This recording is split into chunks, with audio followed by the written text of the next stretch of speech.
Stellar Fundraising Auctions presents Black Tie and Tails, brought to you by our partners Greater Giving and Sojourn Ventures.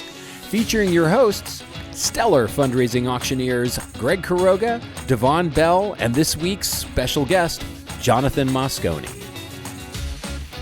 Welcome to Black Tie and Tails, where we take you behind the scenes of the wonderful world of fundraising auctions to tell tales of triumph and tragedy.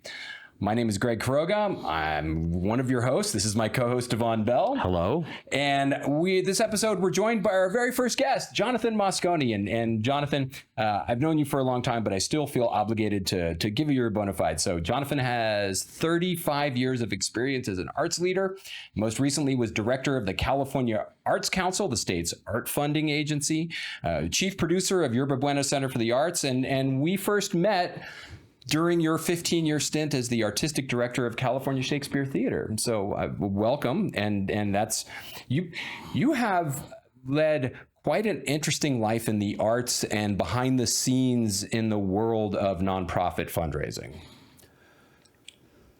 Was that a question? It was kind of a statement, but hopefully it was a leading one.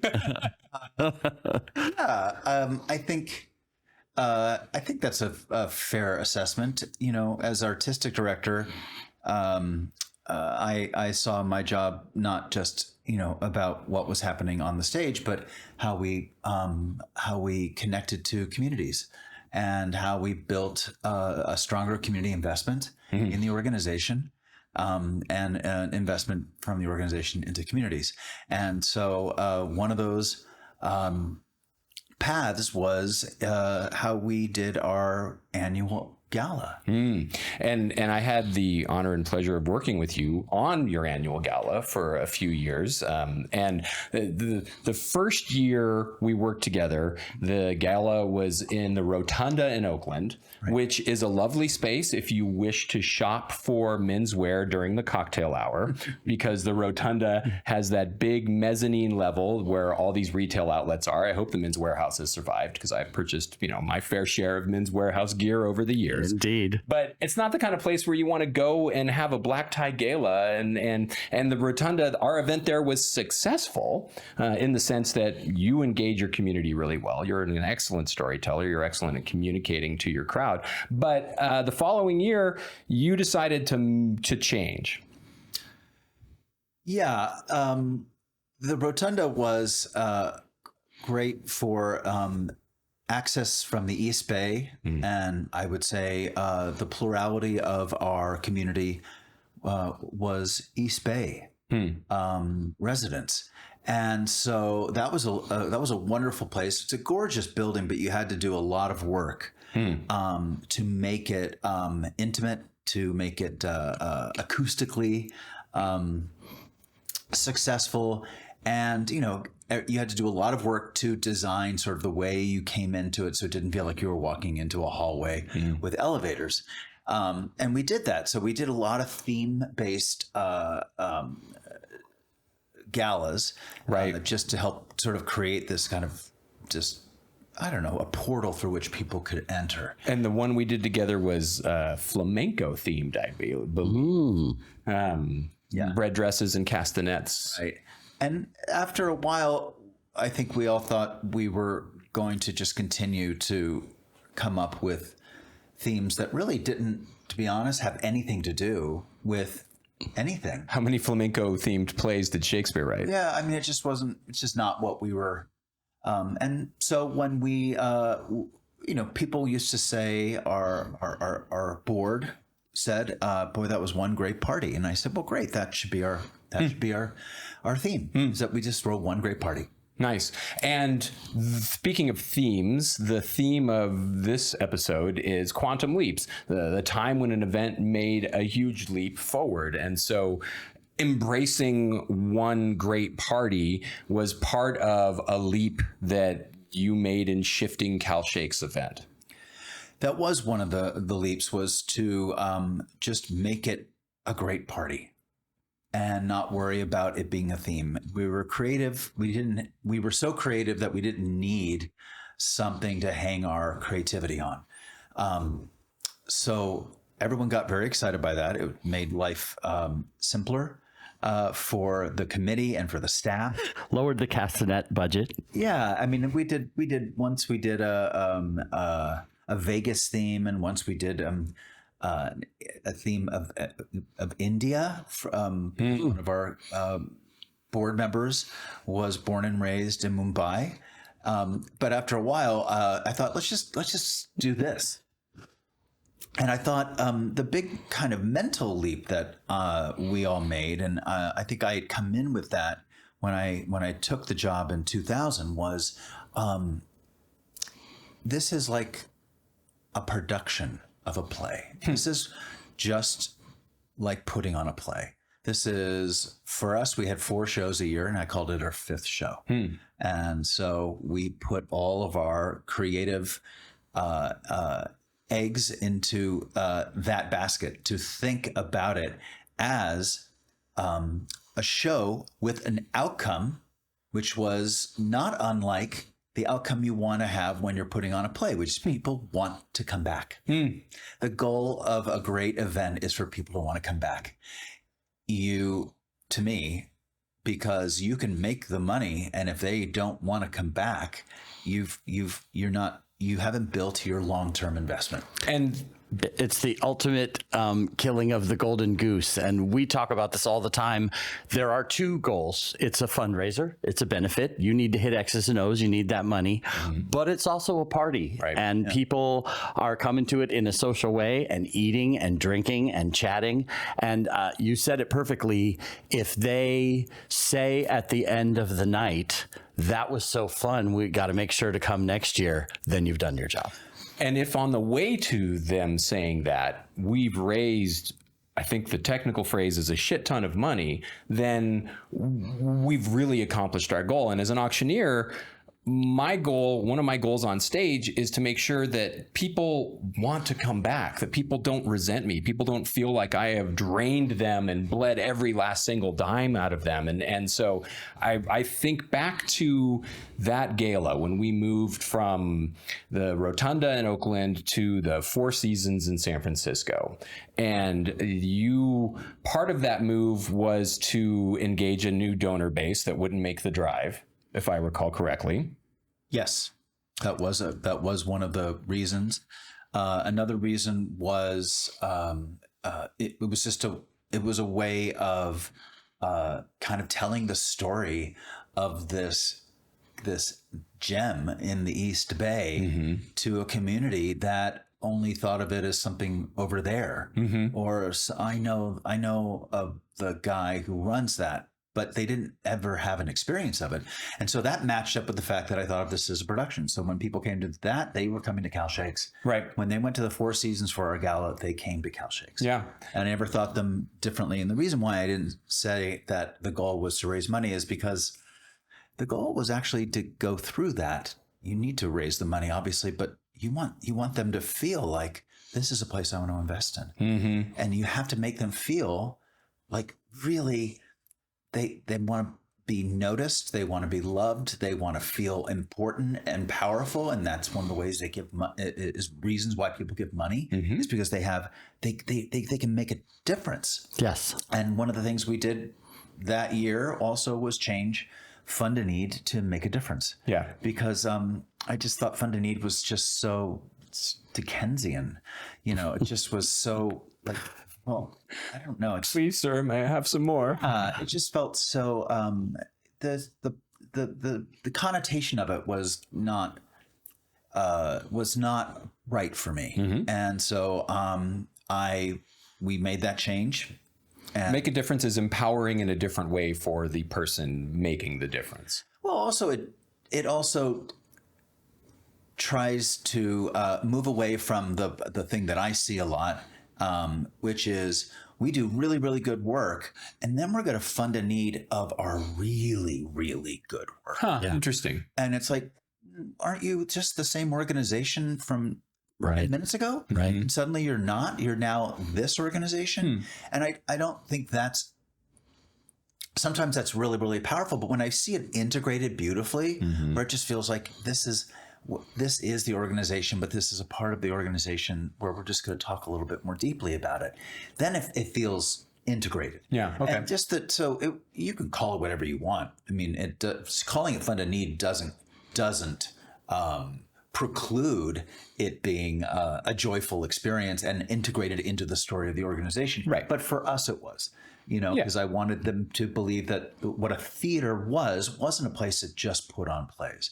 It was a place that built community, built creativity among a broad constituency of individuals who were both donors, but they were audiences, they were community members, and they were young people. He is giving the appeal for the make a difference. Yeah. That was straight from the heart. But that's what it is. So you're trying to tell the story. And I always thought a gala was a place where you set your policy for the next year. Huh. You told people, this is who we're going to be for the next year. Mm-hmm. This is how we're going forward. These are the things that matter to us. Do they matter to you? I think they do, because they have mattered so far. So you're going to continue to invest in the things that we are going to invest in. We're investing in community. You invest in us. Ergo, you're investing in community. And one of the things I always loved about working with you was you delivered a crowd and a culture of an event that lent itself to easy job as an auctioneer. I mean, to get on stage, and at that point, my job is to have fun and not worry about motivating people to participate. And I'll make sure to get some pictures in the YouTube video when I put this up. But from the moment you walked into that hallway in the Four Seasons, you were slowly but surely transported into Cal Shakes. And I remember just amazing, tall, I don't know what to call them for lack of, but use them in trade shows. Standees? Yeah, whatever. Sure, fine. Standees, but pictures and images and mannequins and costumes and all the different ways that you could, A, have fun in the party, but B, make a difference on what you did throughout the course of the year. And so as you walked into, from the very beginning, as you walked into the main ballroom, you weren't in the Four Seasons. Right. Well, the mark of a really good production is that the rules of engagement and the experience start right at the beginning. Yes. Right at the beginning. And so once you get that, people are like, oh, I get it. And then from there, your job is so much easier. You just have to kind of make good on that rule of engagement.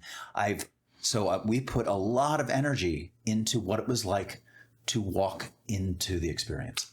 And once you were in the experience, there were people there. Yeah. And there was music, and there were wonderful auction items, and there was great booze, and there was wonderful food, and more friends and more people. And it looked great. And then the first thing you saw when the doors opened was an incredibly designed room that would go to Blueprint every year. Yeah. And they were just wonderful in terms of just making it feel fresh and alive and theatrical and intimate and grand at the same time. All the stuff that you would want to do for set design. I thought of it was the set design. So once you were there, you're like, great, wow. Again, you set it up right at the beginning.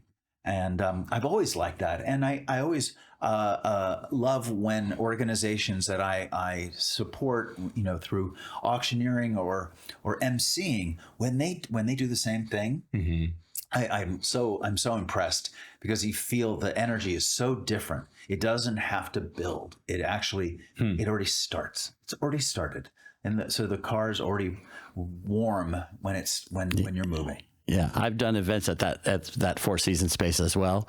And it's really telling how you talked about how that space in the East Bay was beautiful. It was nice, but maybe not optimized to be a canvas on which to paint the picture of your event.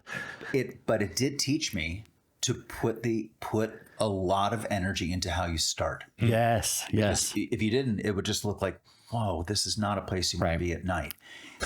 It just wasn't. It's an office building. It's actually an office building. Yeah, with retail. Yeah. Right.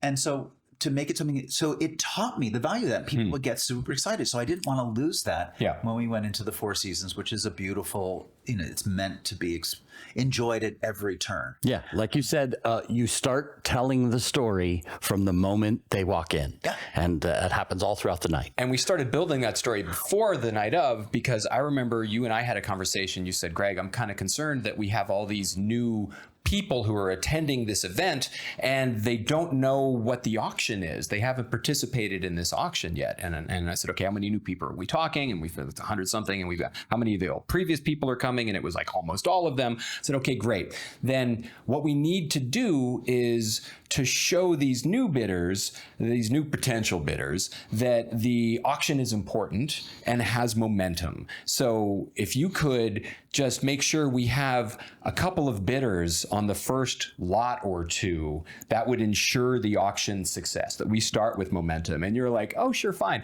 And you actually went out and you commanded board members to bid on the first 3 lots. You're like, you're in and so we had we start going and as an auctioneer, the tendency is to try to roll with the momentum that's there and try to build. And all of a sudden, by the 3rd lot, I've hit 5th gear and I'm starting to get out of breath. I'm like, well, I got to recalibrate because this auction has taken the leap. It is something different. Your existing bidders and the new crowd in the room and that work in advance of tasking people with participating. And it's always, they don't have to buy, but if they bid, it sends a message that this is an important moment. Yeah. This is something that is crucial. This isn't to be ignored. This isn't to oh, hey, Devon, what's going on? How is your kid doing? This is the, hey, hang on, I need to try and get this auction lot moment. And that was all the other work, and then that one little detail helped change the nature of the auction, because from that point forward, we went from being a good auction to a great auction. Yeah, I remember that. I don't recall commanding the board to do anything, but of course, requesting politely. They were on it. I mean, I was really lucky to be working with a board that just loved the theater so much and they wanted it to do well and they loved parties. And we were just lucky to have that group, and they were invested as much as anybody else. And not just the gala chair, but the team, the committee. And that's essential, is you have to have people, you're inviting your friends to come and you get scared thinking, oh, I'm going to ask them to give money, but you love this place. Mm-hmm. If you kind of tap into your love, you can ask people for anything. They may not say yes, but you feel much more comfortable doing it. I mean, the other thing that I think was important for us in the quantum leap, and I think we made it, I made it the first year I ran the gala. I went my first year in 2000, and the gala had already been underway, and I just showed up as a guest. I may have said hello, but I was not. And it had so many events going on. It had performances. It had a lot of things. And eventually, every move I made was no, the actual meat of this performance is the auction. The auction was actually where that was the climax of the experience, was the auction. Not the thing you did after 14 speeches or after testimonials or after awards when you're honoring people, because you want it to be, it's not the thing on the side, it's the thing. And you want it to be completely delightful and people look forward to it. I have been to galas where the idea of having to go into the auction part, people are just like, oh, we got to do this. And that has everything to do with the fact that it's not driving towards it. It just shows up as oh, now that person showed up. The auction person showed up now. Right. As opposed to, I cannot wait for this experience. You have to build the anticipation for the auction. And so everything that detracted from that, you would get rid of. Yeah. We don't need that. We don't need that. We don't need that. And then you had a big dance at the end. Everyone danced. We always had a great party at the end where the dance floor was alive. We had board members dancing up a storm. One board member who in her 80s, Sharon, who is still dancing up a storm throughout in contests throughout the country sometimes, but she takes dance all the time. She and I would dance at the end of the night, and I'll tell you, people would just join. Yeah, even my mother danced. She never danced when she was there, and so that's when you did a great job. Yeah, people loved the auction. They gave as much as they could, and then they celebrated. Yeah. And you know, throughout the program, like you said it so well, there's welcoming remarks, and then there's a performance, and then there's the person who introduces the honoree, and it can have a tendency to drone on. But there's an opportunity when there's the auction, because it's kinetic and it's participatory and it's hooting and hollering, right? And we can all have fun and kind of get in now we're all in the same space doing this together, laughing together, having fun together. Hopefully that's what we're all bringing as auctioneers. Right. And that primes the pump perfectly, he said alliteratively, for the moment of the make a difference, right? Where look at us all together as a group. Let's get in our feels, and then we'll ask for the money. Yeah. Well summarized. Yeah. And I appreciate you coming and sharing time with us, Jonathan. I know that you're a busy man with a busy schedule, because even though you're not doing the California Arts Council thing anymore, you've moved on to other pastures as well, and you're doing consulting with nonprofits at this point. I am. I have a partner, Debbie Chin. Love Debbie Chin.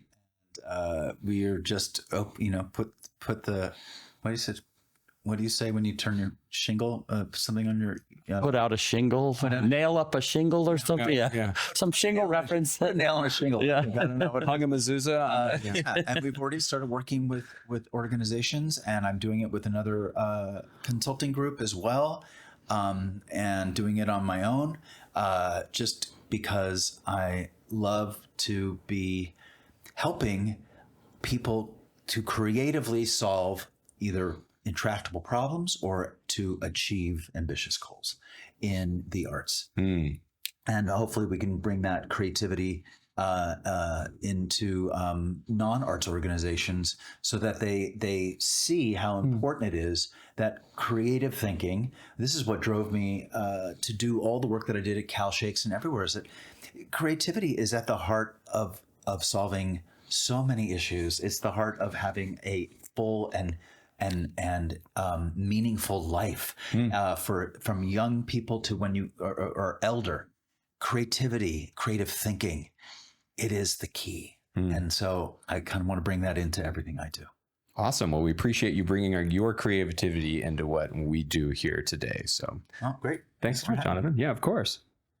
Black Tie and Tails is brought to you by our partner, Greater Giving. Transform your nonprofit's fundraising initiatives with Greater Giving, a global payments company delivering unparalleled support for nonprofits and schools for over 2 decades. From effortless event organization to volunteer empowerment and increased donations, they got a mouthful going on over there. Their integrated solutions pave the way for your success. Explore Greater Giving's offerings and access a wealth of educational materials at greatergiving.com. Whew. Well, appreciate our sponsors, appreciate our first guest, and now we're kind of back to rolling on our own. We talked a couple episodes back about being agents of change, and oftentimes we talked about like negative implications of people are resisting the agent of change. But there's also times when you come in as the agent of change and help an organization make that quantum leap.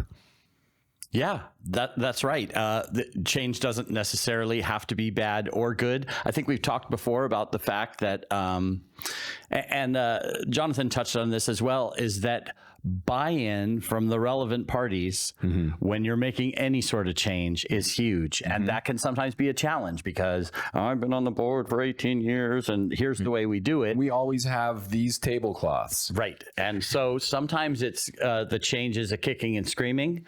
And so too is it that sometimes they're wanting to change this and that and the other. And I will invoke a metaphor I heard from you, is that the event is a big, huge tanker. And if we're going to turn it, we turn it a tiny little bit, right? And I had forgotten that metaphor. Yeah, that's a good tanker, one. so that if you make one change, it's really changing a lot in the overall picture. And I have used that to good effect. Yeah, that's I think the container ships that are headed for the Bay Area, they cut their engines before they can see land. Right. And And they'd better. yeah. And they only make minute changes on the wheel because a degree from 20 miles away could have you in Santa Cruz instead of in the Golden Gate. And I believe Santa Cruz is where we start with your quantum leap. Yeah, my quantum leap. So this was early in my career. That was a dreamy segue. We both know it. It was early in my career, and I was doing an event for an organization. It was an organization that supports the LGBTQIA plus community. And the year before, And it was your first event. it was my first event. Your first event and their first time having a professional fundraiser. So Yes. So in fact, the quantum leap kind of started before I was part of the quantum leap, right? They're doing things a new way. Right. The year before, they had a party, they had a silent auction, and it was successful and people had a good time. And so I think they said, there's room here for, to move up and to have a live program and to make the party bigger. They did a different venue. Right. And they brought me in, and I, having just started, had learned from you about the very concept of a fund a need or a make a difference or raise the paddle, or fund a future, whatever it is. Of kindness. Whatever your name is for it. Fund a root, fund a student. Yeah. But sorry. Anyway, you lost my train of thought. Okay, so we did Rolling. we did that for the first time. They had a live program. It was my first event, and my co-host, my MC, was the Queen of England in drag with a dog on a leash. And what was their drag name? I don't remember. Okay. But should, yeah. Maybe it was just Queen Elizabeth.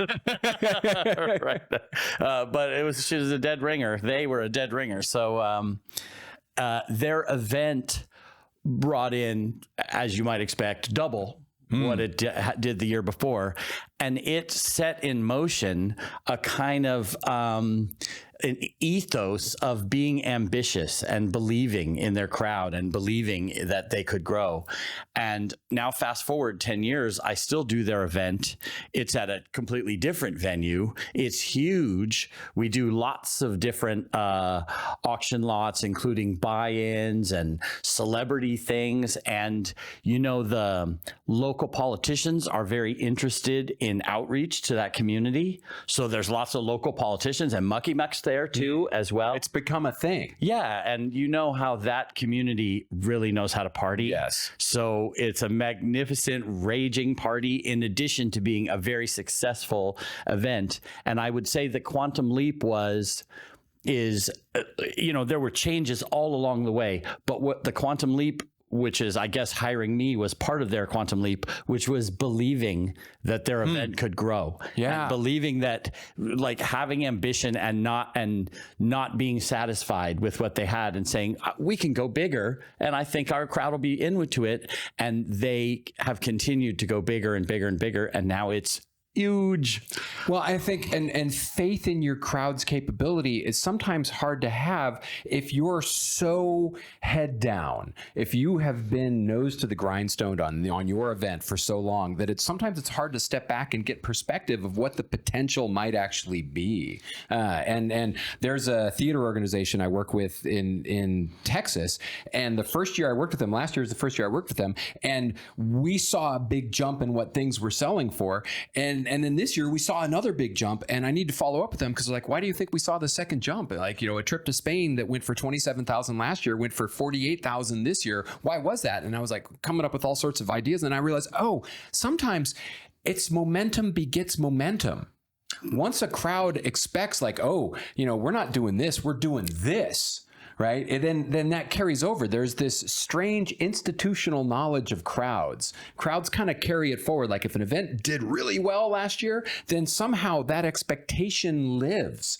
Right. Yeah. So it's interesting to see that expectation living through a decade of working for that organization. And it's almost mystical, like a 100th monkey sort of thing. Like, is it doing so much better because the crowd's buying in? Or is the crowd buying in because it's doing so much better? I don't know where that even starts. Right. It's like one of those time loops, right? You have a watch that your grandfather gave you and you go back in time and lose it and your grandfather finds it. How does the watch exist? And Right. how does all of this momentum Yeah. this event exist? And I think it's the two, it's not an Ouroboros though, because there's a finite amount of energy and potential and philanthropic potential in the world. So it comes from somewhere. And I think it starts with the organization doing the work, right? Yeah. Because it comes back to they're doing work worthy of the support, right? And then you come in as the agent of change with the belief that somebody once asked me, how do you get that next bid? How do you get the person to give the next bid? And the short version of the story is that as long as we are raising money for an organization that has needy clients, nobody can pay too much at one of our auctions, period. And it's a belief that comes from working for a flat fee and not a commission, because the more it sells for does not mean the more I make or that we are worth. The more it sells for, the more good it does in the world, right? So coming from the outsider with that perspective, the belief that nobody can pay too much for anything, you help push it forward, and the crowd is like, oh, this is what we're doing. Yeah, right. Yeah, and in that vein, this kind of touches on the idea of having a goal in your fund of need, right? Where you have a thermometer and it's going to be the X amount of money. It's not bad. In fact, it's even good and desired to be ambitious and push, but push a little, right? And it's like you say, yes, we trust the crowd, but we're not gonna our first auction lot, and we're gonna start the bidding at $600,000 and go, right? Like it needs to be. It's okay to push a little and to push them a little, but not to something that's patently not achievable. There's a way to keep the entire auction egalitarian feeling and seeming, even when it's not. If you're first, let's just say you do have an auction lot that sells for $600,000, like, hey, hallelujah and amen. That's a great auction. Good night, everyone. Yeah. But yeah, exactly. Good night, we're done here. Yeah. And that's what 99.9% of the crowd will think. Like if you're, and to put it in more realistic terms, if you've got an auction lot that, if your high water mark's 4,000 and your first auction lot sells for 4,000, you've just tuned off a huge chunk of the crowd, right? But also in that sense, like building momentum to a moment, and also building to creating a stretch goal and challenging a crowd to rise above their capacity or what they thought was their capacity, but not have it be so far removed. Right? American Heart Association or American Cancer Society, they have these challenges, right? Like what's the budget for heart disease nationwide? Hundreds of millions of dollars, right? And tonight we're going to raise how much in our our Make a Difference, our funding? 300 grand. Right. Yeah. So how to make that goal a stretch goal for the crowd, but also an impactful goal for the crowd. Yeah, and that's always a thing. What I'll tell the clients during the consultation is we know that all the money you bring in from the gala and from the capital campaign and from everything else goes into a pile, and that all expenditures by your organization come out of that pile. But that doesn't touch people. That's not impactful, right? If we say, hey, we're going to put in a new kitchen for your kids in your school. Right. Well, hey, people want a new kitchen for their kids. You can quantify that. Right. $1,000 buys a stove, $150 a pot, whatever it is to make things so that people feel a connection between what their donation does and what they accomplish. That organization that I just did, last weekend, when you were in Denver, I was in Idaho, and they had 2 auction lots. I think they were the same or very similar to the year before. And the first one was worth $2,200 and it sold for $25,000. And the second one sold for $6,000 last year and it sold for $8,500 this year. Yay. So when we do the wrap, something I'm going to tell them is, it's your event, but boy, I see more capacity for bigger things, for more items. Like it was fun and joyous, and we sure weren't out of momentum when the auction was over. We could have did more. Opportunity for a quantum leap. Oh, nicely done, Scott Bakula. Why don't you here? All right. Black Tie and Tails is brought to you by our partners, Sojourn Ventures. When your auction's in need of some international travel, check out Sojourn Ventures. They curate trips to Italy, Bali, and now Spain at reasonable consignment prices, offering over a dozen curated packages that include round-trip airport transfers, full-body massages, daily breakfasts, in-home chefs, dinners, and more. Your buyers will enjoy top-level concierge service and 2 full years to redeem their trip. All at reasonable consignment prices. Check out www.sojournventurestravel.com or look for the link in the bio of this podcast. I've got a short one, and I think that's probably appropriate for the amount of time we have left in the episode. But I've got a short one, and instead of the horror story of the week, it's kind of the feel good story of the week. Okay, and it's thematically, I think it fits in the sense that it was the first organization I worked with. So not the first time I did this event, it was for an education foundation on the peninsula. And the first time I did this event, is this one that I currently do? It is. Okay, I know just who you're talking about. Yeah, totally. The first time I did the event, like lots of things went wrong, right? Lighting, sound, all that stuff. See episode 1, but of Black Tie and Tails, currently available on all the places that you can find podcasts or our YouTube channel. It's youtube.com/StellarSF. But the first time I did the event, lots of things go wrong, but they still raised them like 50% more than they ever had. Their auction went from $50,000 to $75,000. And I came back the next year. I said, okay, here's the deal. Now I do this for a living. You have to pay me, right? But I've got something for you that is going to make my fees not even a part of the equation. Like, you will forget that you ever paid me anything. Is it called a fund a need? It's called a fund a need. And glorious days back then. And they'd never done one before. And I was like, and since this is my first year plus of consulting, I think I've got all the things in order, and I'm guiding them through all the steps on what makes for a good fund a need. And we've got a good fund a need, right? It's going to raise money to buy the teachers in the classrooms the supplies that they can't afford to purchase.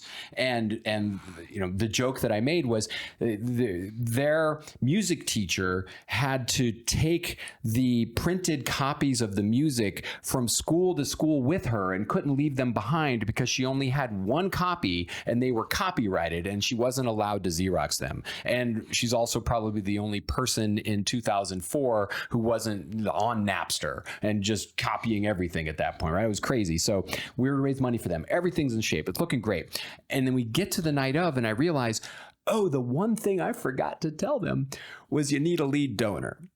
Oh, yeah. Someone has to raise their paddle. Someone has to raise their paddle first. So I go to the previous year's chair, guy named Peter, great person. I say, Peter, I need a favor. And this is a big one. And I realize this is a big ask because normally it's not our ask. It's not our role, nor is it our place to ask donors for direct donations like this when we're not on stage. We send the auction chair to do that for us. Right. I mean, it's better that somebody as their peer does that than us because we're meant to represent the organization on stage, right? I'm not going to go to your donor's house during the off season and try to convince them that they should be giving more money to your cause. That's just weird, right? And so, but I go to Peter, I say, hey, Peter, I need a favor. We're doing this new thing tonight, and we're going to try to get as many people in the crowd together as we can to raise their paddles and support the teachers. And I need a lead donor. I need somebody who's going to kick us off. And I'm like, so, wherever you think is good, 5,000, 2,500, you tell me. He's like, oh, 2,500, right? I'm like, fine, 2,500, great. At that point, I was just thrilled to go. Big room, as you will recall from episode 1, 700 something people. We do half the auction. We get to the fund a need. I quiet the crowd down. I get everybody going. And so we're going to kick it off at 2,500. And I look to Peter, and Peter's right there, 2,500. And we go, and it does what you want, right? It is magical and miraculous, and the crowd comes together. And so that year, the auction went from raising $74,000, it dropped down to $65,000. And everybody's like, ooh, the auction took it. I'm like, yeah, but the fund a need did another $65,000. We almost doubled the take. And it was a quantum leap. And so after the event, I went to find Peter, and I'm like, hey, Peter, thank you so much for being the lead donor. I really appreciate. He's like, no, thank you. He's like, that was to be the one who started that.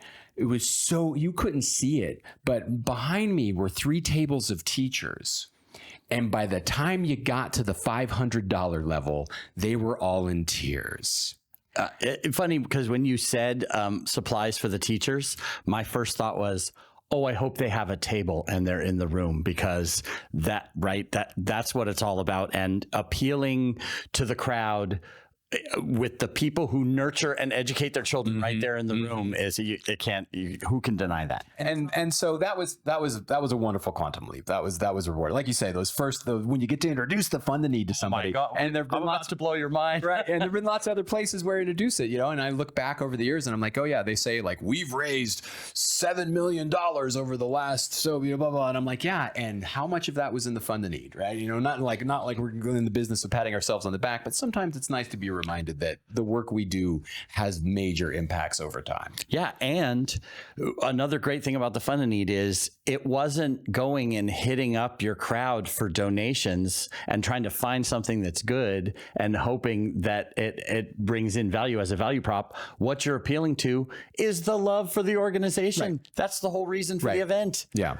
So the Fund a Need, again, I've said this over and over again. I say my clients have said to you, it's the emotional centerpiece of the night, and we're gonna hang our hat on the Fund a Need, and it'll be you can promise it'll be reflected in the numbers, at the end. Yeah, and I think the takeaways for making a leap, and I'm gonna try to summarize Jonathan's talking points as well, but I think some of the takeaways are to have a vision for where you want to go and how, have a vision for what you want your crowd to experience. I often encourage organizations to have a 5-year plan.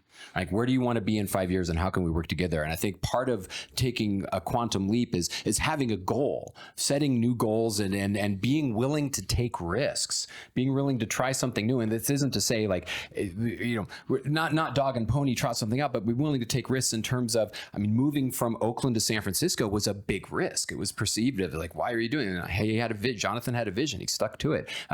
Doing what? You want to ask our crowd for what? Like implementing a Fund a Need is a risk, right, for an organization that's never seen it before. If you've seen it, you're like, oh yeah, duh. But if you've never seen one before, you're like, wait, and the crowd does what? And what are they winning? Yeah, right. What do they get? Right, they get to feel good. And in that, I think one of the takeaways also is to communicate with your crowd in advance, right? So moving an organization across the bay to a new city to do a fundraiser only works if you have the buy-in of your crowd in advance. There's a lot of ways it only works, right? Jonathan had a huge team, fantastic team. It's where I met Beth and did all the work with Beth Sandifer. If you don't know Beth Sandifer events, you should. We love her.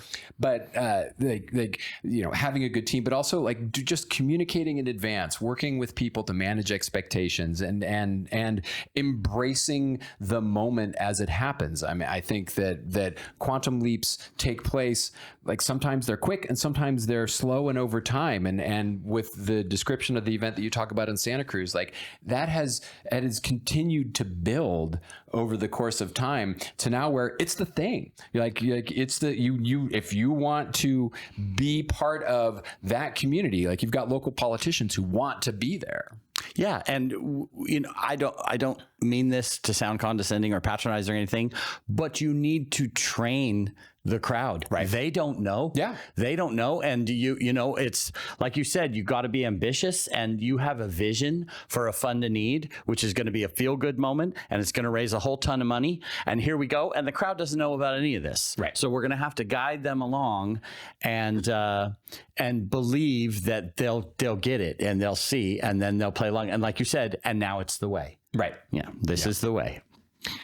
Speaking of the way, that is the way that we are going to wrap up this podcast. I'd like to thank Jonathan Moscone for joining us earlier, and thank you, listener and watcher, for joining us as well. It is always a pleasure to be here chatting with you, Devon. You can find our podcast on Apple, Spotify, Google, YouTube, all of your favorite podcast distribution channels. You can also find it at www.blacktieandtails.com. And we switched the order. We changed the order of things to get the feel-good one in there with Jonathan, because now the next episode is Red Alert! Facing an emergency at your event.